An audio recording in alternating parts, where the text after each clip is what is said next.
शुरू करो। Good morning, मैं डॉक्टर रश्मि। आज हम पढ़ेंगे physical factors, abiotic factors and air as abiotic factors. Last turn पे हमने पढ़ा था temperature as abiotic factor and light as abiotic factor.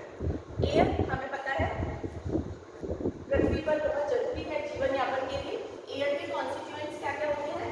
Nitrogen 78%, oxygen 20%, argon 0.9%, carbon dioxide 0.03%, neon 0.0018%, helium 0.00052%, krypton 0.0001%, xenon 0.00009%, hydrogen 0.0006%, methane एक तरह की poisonous gas है, ये बहुत कम पाई जाती है इकोसिस्टम में, 0.0002%, नाइट्रस ऑक्साइड ये भी पॉल्यूशन कॉजिंग है, इसकी भी मात्रा बहुत कम पाई जाती है, 0.00005%, और ओजोन जो है वो बहुत ही कम इसकी कंसंट्रेशन है एयर में, 0.00004% है। इस तरह से ये अपनी नॉर्मल एयर के कॉन्स्टिट्यूएंट्स हैं। इनमें ऑक्सीजन हमें पता है कि ये लाइफ के लिए जरूरी है। नाइट्रोजन जो है वो न्यूट्रल, एयर का न्यूट्रल कॉन्स्टिट्यूएंट है, और कार्बन डाइऑक्साइड हार्मफुल है, और बाकी हार्मफुल है मीथेन, नाइट्रस ऑक्साइड, ये पॉल्यूशन भी कॉज करते हैं। अगर कार्बन डाइऑक्साइड की मात्रा एयर में ज़्यादा हो जाए तो वो ग्लोबल वार्मिंग कॉज करती है। 600 किलोमीटर तक ये कॉन्स्टिट्यूशन रहता है। अगर एयर बहुत ज़्यादा पॉल्यूटेड नहीं है तो नॉर्मल एयर कॉन्स्टिट्यूशन ये रहता है 600 किलोमीटर तक, और 95% गैसेज जो हैं वो 20 किलोमीटर तक की ऊंचाई तक पाई जाती हैं। ओजोन गैस 20 से 50 किलोमीटर तक की ऊंचाई तक पाई जाती है। इसके अलावा एयर में और क्या क्या होता है? Dust particles, suspended particles, moisture. Dust particles जो होते हैं वो रेनफॉल के लिए बहुत ज़रूरी होते हैं, क्योंकि जो वाटर की ड्रॉप्स का जो संघनन होता है वो डस्ट पार्टिकल से ही होता है। नेक्स्ट है अपना 21% ऑक्सीजन होती है, और ये हमें पता है रेस्पिरेशन के लिए, प्लांट्स हो चाहे वो एनिमल्स हो, सबके रेस्पिरेशन के लिए बहुत ज़रूरी होती है। जो भी ऑर्गेनिजम्स हैं वो ऑक्सीजन की प्रेजेंस में जिंदा रह सकते हैं या नहीं रह सकते, या रेस्पिरेशन किस तरह से होता है, उस आधार पर विभिन्न कैटेगरीज में उनको डिवाइड किया है। फर्स्ट है ऑब्लिगेट एरोबिक। ऑब्लिगेट एरोबिक जो है वो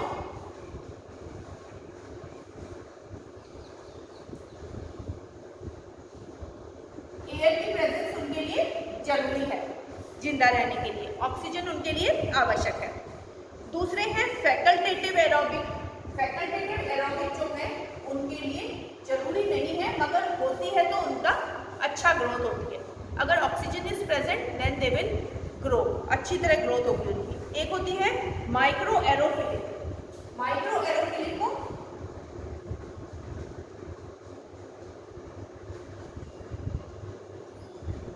बहुत कम मात्रा में ऑक्सीजन की आवश्यकता होती है, जो माइक्रो एरोफिलिक ऑर्गेनिजम्स होते हैं। नेक्स्ट होते हैं अपने एरोटॉलरेंट, जो कि ऑक्सीजन को टॉलरेट कर सकते हैं। एरोटॉलरेंट एनारोबिक, वैसे तो वो एनारोबिक है मगर ऑक्सीजन को वो टॉलरेट कर सकते हैं। Obligate aerobic, facultative aerobic, micro aerophilic, anaerobic, aerotolerant, ये ऑक्सीजन को टॉलरेट कर सकते हैं और ऑक्सीजन की प्रेजेंस में इनकी अच्छी ग्रोथ होती है। ऑब्लिगेट एनारोबिक पर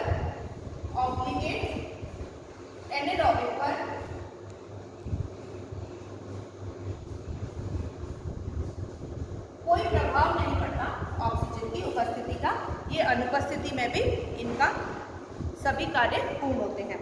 ऑब्लिगेट और स्ट्रिक्ट, और कुछ फॉर्म्स पैरासिटिक होती हैं, उनको भी जो शरीर के अंदर पैरासाइट के रूप में रहते हैं वो एनारोबिक होते हैं, उनको ऑक्सीजन की आवश्यकता नहीं होती है। नेक्स्ट है अपना रेस्पिरेटरी ऑर्गन्स के आधार पर एनिमल्स को विभिन्न ग्रुप्स में डिवाइड किया है। फर्स्ट तो लोअर एनिमल्स होते हैं जैसे अमीबा, यूग्लिना है, इनमें बॉडी से डिफ्यूजन के द्वारा एक्सचेंज ऑफ गैसेस हो जाता है।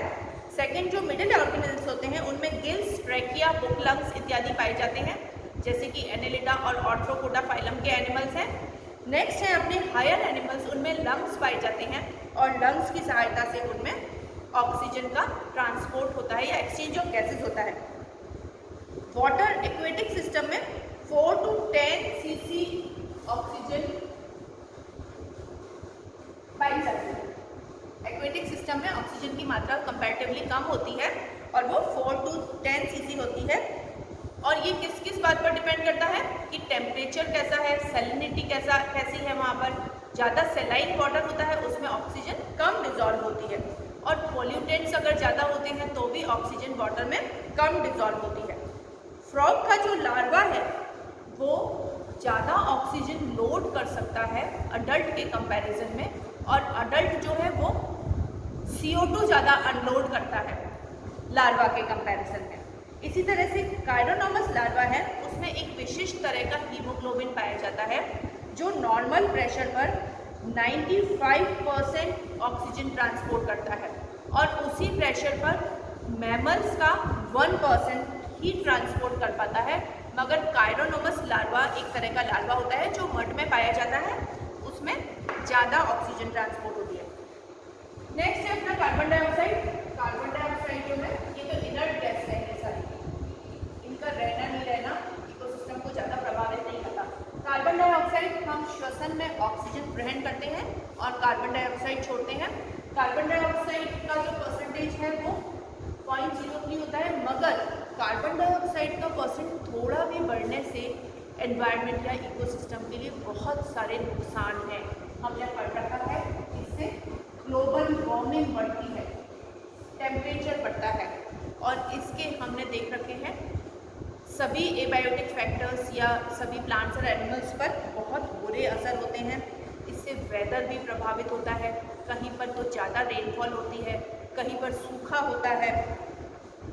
कार्बन डाइऑक्साइड की मात्रा हमारे एनवायरनमेंट में निरंतर बढ़ रही है। क्यों? क्योंकि ह्यूमन पॉपुलेशन बढ़ रही है और व्हीकल्स का यूज़ बढ़ रहा है, ग्रीन हाउस इफेक्ट हो रहा है, वुड, केरोसिन, डीजल, कोल ये सब का हम बर्निंग करते हैं, इससे भी बढ़ रहा है। और इसके अलावा नेचुरल प्रोसेस जिससे कार्बन डाइऑक्साइड बढ़ता है वो है वॉल्केनो। वॉल्केनोज से भी कार्बन डाइऑक्साइड की मात्रा बढ़ती है, और फायर से भी, जैसे अभी हमने सुना था कि अमेज़न के फॉरेस्ट में और ऑस्ट्रेलिया में जो मास फायर हुआ था उससे भी कार्बन डाइऑक्साइड की मात्रा बढ़ती है। नेचुरल कॉजेज है इसके फायर और वॉल्केनो और एंथ्रोपोलॉजिकल एक्टिविटीज़ के कारण भी कार्बन डाइऑक्साइड की मात्रा बढ़ रही है। हम लोग व्हीकल का यूज़ कर रहे हैं, हम लोग वुड को जला रहे हैं, डीजल, केरोसिन, पेट्रोल, इन सब से भी, और ये खतरनाक है बहुत हमारे इकोसिस्टम के लिए। कार्बन डाइऑक्साइड की मात्रा बढ़ना ठीक नहीं है। ग्लोबल वार्मिंग और ग्रीन हाउस इफेक्ट इसके कारण होते हैं। कार्बन डाइऑक्साइड और वाटर मिलकर के एक्वेटिक हैबिटेट में H2CO3 का निर्माण करते हैं, और इसके कारण जो है वाटर एसिडिक हो जाता है। वाटर की जो नॉर्मल pH होती है प्लांट्स की ग्रोथ के लिए और एनिमल्स के लिए वो नहीं रहती है, वाटर ज़्यादा एसिडिक हो जाता है, that is also harmful. Respiratory rate increase हो जाती है इसके कारण, मोलस्क की, फिशेस की और इंसेक्ट्स की रेस्पिरेटरी रेट इंक्रीज हो जाती है। सलाइन वाटर जो है उसमें ज़्यादा कार्बन डाइऑक्साइड पाई जाती है फ्रेश वाटर के कंपैरिजन में। नेक्स्ट है अपना नाइट्रोजन। नाइट्रोजन 78% नाइट्रोजन है, और इसका फिक्सेशन करते हैं कुछ प्लांट्स जो कि भूमि को उपजाऊ बनाने के लिए जरूरी है। केमिकल फिक्सेशन, जैविक फिक्सेशन और अजैविक स्थिरीकरण 3 तरह का होता है। एक तो केमिकल, एक एक अजैविक और एक जैविक। केमिकल है जैसे लाइटनिंग है, ओजोनाइजेशन है, कंबशन है, इससे 45 मिलियन टन्स नाइट्रोजन फिक्स होती है। अजैविक से 45 मिलियन टन्स और जैविक से 90 मिलियन टन्स नाइट्रोजन फिक्सेशन की प्रोसेस होती है। नेक्स्ट है अपना विंड। विंड जो है हाई स्पीड विंड जिन जगहों पर पाई जाती है वहां पर पेड़ अलग तरह के पाए जाते हैं प्लांट्स, या तो वो डीफॉर्म्ड होते हैं, विकृति होती है उनमें, या फिर वो डॉग होते हैं, बौने होते हैं। क्योंकि अगर बहुत लंबे पेड़ पाए जाएंगे जहाँ पर विंड की स्पीड ज़्यादा होगी वहाँ पर वो अपरूट भी हो सकते हैं विंड के कारण। और फ्लैग शेप भी होते हैं कई प्लांट और उनकी लीव्स जहाँ पर बहुत तेज विंड्स होती हैं। उनके मैकेनिकल टिश्यूज हार्ड होते हैं, उनका स्टेम हार्ड होता है, उनमें पत्तियाँ जो होती हैं वो कटी फटी होती हैं, इस तरह की पत्तियाँ होती हैं यहाँ पर विंड की स्पीड हाई होती है। और plants are not very long, छोटे प्लांट्स होते हैं। इसके अलावा विंड ट्रांसपिरेशन, इरोजन और डिपोजिशन को भी प्रभावित करती है। जहाँ विंड ज़्यादा होगी वहाँ प्लांट्स में से ट्रांसपिरेशन ज़्यादा होगा, जहाँ विंड ज़्यादा होगी वहाँ भूमि पर इरोजन ज़्यादा होगा। अब एक जगह से मिट्टी उड़ेगी तो वो दूसरी जगह पर जाएगी, वहाँ पर डिपोजिशन ज़्यादा होगा।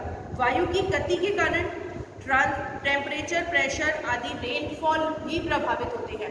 जहाँ वायु की गति ज़्यादा होगी वहाँ पर रेनफॉल भी अधिक होगा। और इसके अलावा ट्रांसपिरेशन, पॉलिनेशन, डिस्पर्जन, एनिमोफिली, प्रकीर्णन, डिस्पर्जल जिसे हम कहते हैं, एनिमोकोरी है वायु प्रकीर्णन और एनिमोफिली है वायु परागण, वायु के द्वारा जो परागण होता है, इन सबको भी ये इफेक्ट करती है। और एक जगह पर जहाँ डेजर्ट है, अगर विंड वहाँ से उड़ उड़कर वहाँ से मिट्टी उपजाऊ जगह पर जाएगी तो वहाँ भी डेजर्ट का स्प्रेड हो जाएगा।